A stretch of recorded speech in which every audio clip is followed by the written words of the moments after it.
hopefully my head's not too stretched with this crazy fisheye lens. Maybe I should sort of sit more in the front. But today, I'd like to talk to everyone about app tracking.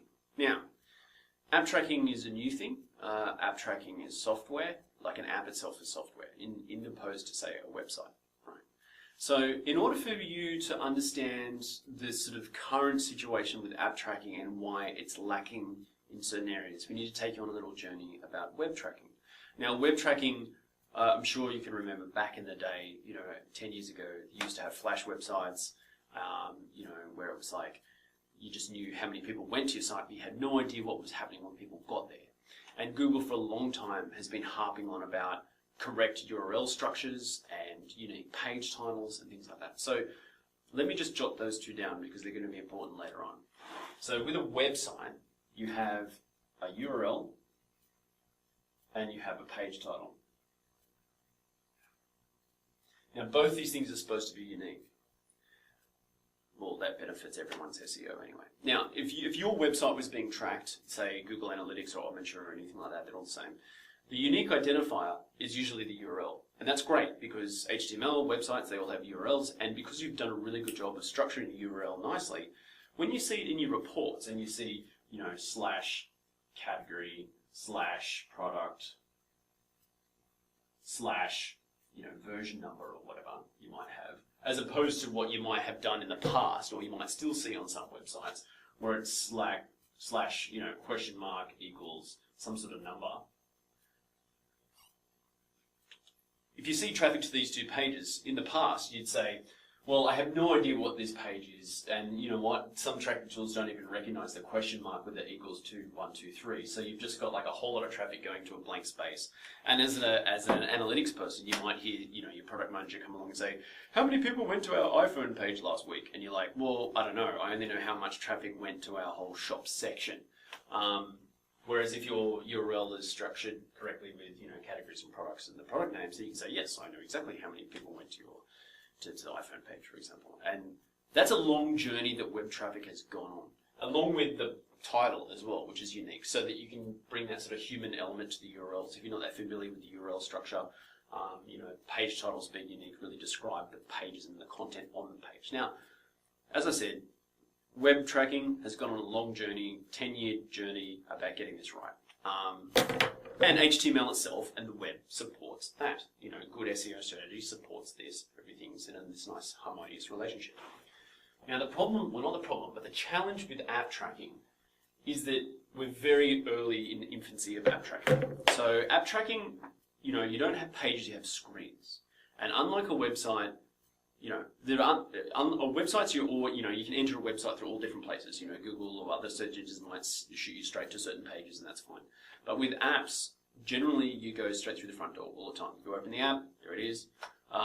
You might have the app in the background and start a new session, from halfway through the app or whatever. But I digress. Most of the time, you go through the front door. Now, apps don't have pages; they have screens, and the screens are usually really, There's a couple of templates, and depending on what the content changes on the screens a lot more. Now that has some parallels to sort of websites with a common template holding, different content, but there's no traditional URL structure for app screens, right? And so when you get your reports for apps, all you can see is template, template, template. User open the home screen, user open the category screen, user read an article. You don't know what category it was or what article it was. And that's a real problem for user interface design. Great if you're a product manager or a marketing person, just look at your top level usage numbers. Crap if you're a UX person or a designer. So what I'm proposing, and this doesn't matter what tool you're using, you need a way of constructing the page names. Now, all your analytics tools will let you send page names to the analytics tool. Don't care if it's Mixpanel, Analytics, whatever else you got on there, NetAnnie or any of that sort of stuff. You can programmatically send the page name to the tracking SDK. Doesn't matter. Okay. But what I'm suggesting is this. This is a framework, and I think it's going to work based on all my experience in web tracking. You should have template. So that helps the person looking at the app data go, oh, okay, so it's an article, or it's a homepage, or it's a category page, or it's a song listing, or it's a game start screen, whatever it happens to be, it doesn't matter. So you have template, and then you separate with dots, because URLs are slashes, but with this I think dots would be more appropriate so that when you're in the report you can see it straight away. Then you need some sort of descriptor on the content that's in that template. So let's put it content. In there. So you might have chapter list country and western music, or sorry, category list country and western, category list pop, or something like that. You know, that way you can understand as a content creator of the app, where should I put my effort? Do more people like pop music? Do more people like, you know, rock music? What's the deal? Same thing if it was a news app or anything like that. Now the next thing is about screen orientation. And this is important for the visual designers and the UX people. They need the screen orientation, right? It's a big deal. So you need to be able to go, I reckon you could just go sort of landscape, and then a possible variable here could be portrait. Now this is important because, you know, typically landscape and portrait, there's different UX elements on the page, you know, the menu items are different, and it's important to measure engagement and advertising in landscape and portrait, typically. But what I'm suggesting is that as developers, you know, this is a brief that goes into the developers and the people making the app. And just like 10 years ago, app tracking was chucked in the end of web development, just like thrown in, and any numbers you got were seen as bonus numbers. But now, modern web development, tracking is a part of it from the beginning, and modern web developers know all about tracking. It's the same thing with apps right now, it's just that it's 10 years late. So the thing about apps is that, once again, you know, I build my app, it's all about the cool, funky app, and then at the end I'll just chuck in some sort of tracking SDK and get rubbish stats. Well, not rubbish, but, you know, the marketing people are fine because they've got how many downloads, how many concurrent users, but the UX people and the designers, they got nothing. They got nothing to go on, you just go street things. So I think that doing a sort of screen constructor like this, where you've got the template, the content, and whether it's in a landscape or portrait, that's great. Because, you know, if the app tracking tool's worth its salt, you'll be able to divide this, you know, landscape and portrait by device and things like that. And, you know, screen dimensions and all that. But if the if the screen name constructor was built like this, it would help so much in terms of understanding the screen flows, understanding what the user is actually looking at, and what the content populating those templates is.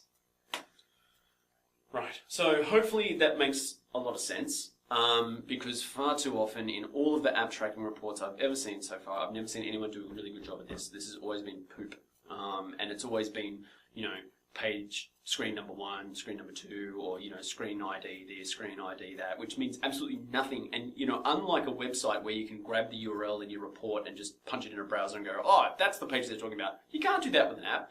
If it comes in my app report and it's like, users went to screen name != 24 3A, I can't get the app and like deep dive into that screen. I have no idea what's going on, right? So more important for app tracking is common sense names for the screens. You know, worst case scenario with URLs, you can always grab the dodgy URL in your report, punch it in a browser and see what the hell it is. But you can't do that with apps, and it's a major drama.